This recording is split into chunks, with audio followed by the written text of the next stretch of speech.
റസീന, സദാചാര ഗുണ്ടായസിനിരയായ പെൺകുട്ടി. എടി, നീ ഒരു മണ്ടിയായിപ്പോയല്ലോ. നീ എന്തിനാ ആത്മഹത്യ ചെയ്യാൻ പോയേ? നിന്നെ എതിർത്ത് നിന്ന് സംസാരിച്ചവരുടെ മുന്നിൽ നിന്നിട്ട് നിനക്ക് സംസാരിച്ചു വിടായിരുന്നോ? അല്ല, എനിക്കൊരു സംശയമുണ്ട്. ഒരാണും ഒരു പെണ്ണും ഒറ്റയ്ക്കിരുന്ന് സംസാരിച്ചാൽ അത് ഇത്ര വലിയ പ്രശ്നമാവുമോ?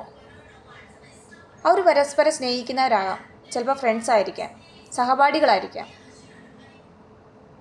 ഇപ്പോഴും നിങ്ങൾ ആ പണ്ടുള്ള ആ നൂറ്റാണ്ടുകളിലാണോ ജീവിക്കുന്നത്? അല്ല, എനിക്കറിയാൻ പാടില്ല. അത് കേട്ട് ഉടനെ സൂയിസൈഡ് ചെയ്യാൻ വേറെ കുറേ എണ്ണം. പോയപ്പോൾ നിൻ്റെയൊക്കെ ജീവനല്ലേ പോയത്? നിൻ്റെ ഭാഗത്ത് ഒരു മിസ്റ്റേക്കും ഇല്ലയെന്ന് ഉറപ്പുണ്ടായിട്ടും മറ്റുള്ളവരുടെ വാക്കിൻ്റെ പേരിൽ അവർ നിന്നെ പരിഹസിക്കുകയോ അല്ലെങ്കിൽ നിൻ്റെ സുഹൃത്തിനെ ആക്രമിക്കുകയോ ചെയ്തതിൻ്റെ ഒരു പേരിൽ നീ നിൻ്റെ സ്വന്തം ജീവനല്ലേ നശിപ്പിച്ചേ?